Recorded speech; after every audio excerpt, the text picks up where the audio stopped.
Let me guess, you read the same exact AI headlines every week. More layoffs, another CEO blaming AI, another post telling you to panic or learn prompt engineering by next week. If you feel fed up with all of it, I get it. That is why I'm making this video. I spent 25 years in corporate. I left at 50 and 3 years later I built a community for mid-career and senior professionals living through this exact moment. So here is what I know. The numbers are real, but the story you're being told about why this is happening is incomplete. And the people staying resilient right now are not making decisions based on headlines. Let me show you what is really happening in the job market and the 5 moves that actually can help you. Let me start with what you already know. So far in 2026, tech companies alone are cutting close to 900 people every single day. Amazon, Oracle, Meta, Dell, Snap, the list keeps growing. And almost half of those cuts are being officially blamed on AI and automation. But it is not just tech. UPS is cutting 30,000 jobs, Heineken is cutting 6,000 jobs, Dow is cutting 4,500, Disney is cutting. And inside my community, I hear the same sentence every so often from people in their 40s and 50s. And they're saying, I do not know if my job will exist in a year or in 2 years, what is going to happen. So all these numbers are real, but what is behind the numbers is a bit of a different story. Here is the part that gets left out. Yes, companies are cutting, and yes, AI is part of the reason. In March 2026 alone, AI was cited as the reason for 1 in 4 of all US job cuts announced that month. The number is growing fast. But here is what the data actually shows when you look at the full picture. So the companies today are caught between 2 forces simultaneously. On one side, they're betting on an AI future that has not arrived yet, but they are cutting, restructuring, and redirecting budgets toward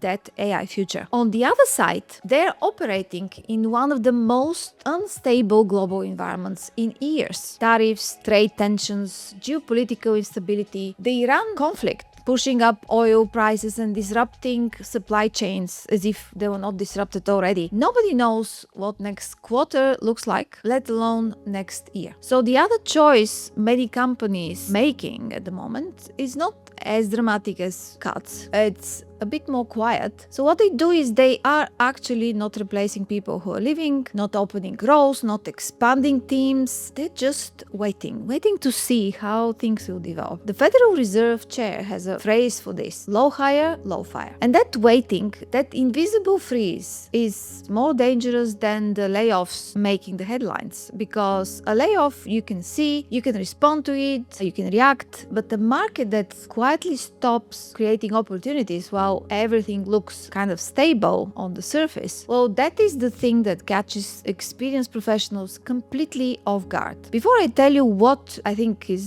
are the right moves in this situation, I need to reframe the question everyone is asking. The question is not, should I learn AI? Absolutely. This is just so simple. Of course you should. But the real question is, what kind of professional do you want to be in a world where AI can already do a significant chunk of the tasks you were hired to do, or will do quite a lot of the tasks that you do today? Because the answer changes everything about where you put your time next. Here are the 5 moves that the research actually supports, not opinions, research from reputable institutions like World Bank, IMF, etc. So move 1, learn AI as a user and orchestrator. The consensus is absolutely clear. It is not just about growing technical skills like prompt engineering or vibe coding. You need to be able to demonstrate the tangible use of AI to solve a problem and show enough flexibility to keep pace with ever-changing and rapidly changing technologies, to bring your expertise into every prompt, to know when the output is good and when it's wrong. PwC research found that wages are growing 2 times faster in industries seriously using AI versus those that are not.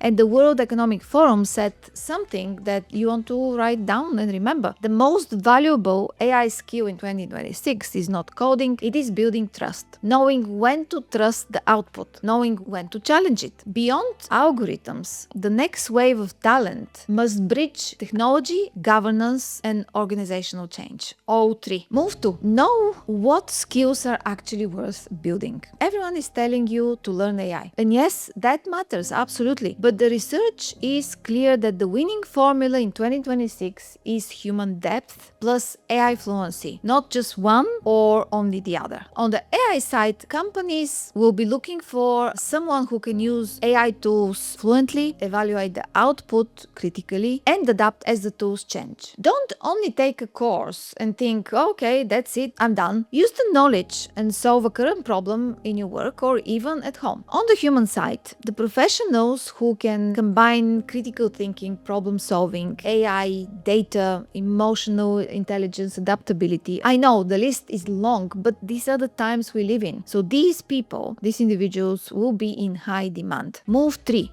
Build your own audience and brand outside any single employer. Over 80% of any positions in 2026 are filled before they're even advertised. Not through job boards, through reputation, through who already knows your name and your work. So your visibility is becoming your pipeline. And right now, most experienced professionals have all their visibility locked inside one company's org chart. That is the risk not a lot of people are talking about. Move 4. Create multiple income stream. The research on this is unambiguous. Portfolio careers combining your current job with consulting, advisory work, speaking, digital products, or any combination of income streams offer much more resilience than single employer dependency. Having more than one income stream is obviously safer than relying on one boss who could restructure your role tomorrow. And you don't need to quit to start doing that. So for instance, you build alongside. Sanjeev, who is in my community, described his corporate role as a treadmill where the speed is set by everyone else. Options, like the one I just mentioned, just take the speed control back. And move 5. You have to treat learning as infrastructure, not a single event. This might be the most important one because the half-life of any individual skill is collapsing. A certificate you earn this year could be just background noise by next year. A one-time course is not the answer. A learning practice is. The simplest version is a weekly 2-line note to yourself. What did I get better at this week? What did I try that did not work? Over a year, that becomes the raw material for everything. Client conversations, speaking topics, offers, a newsletter. It is how you document the value you are building in real time. And here is what I want to leave you with. There are 2 options really. Option 1 is keep waiting for the market to make sense. Hope your role will survive the next round. Update your CV if it does not survive. Or option 2, stop asking if you are safe and start building options that make this question irrelevant. One costs you nothing today and everything later. Start at my newsletter. Or if you want the system that I use to live my 25 plus years career at 50 without burning anything down, watch this next. The 5 pillars of a portfolio career. And this is for the people who are tired of being told they're too late to start.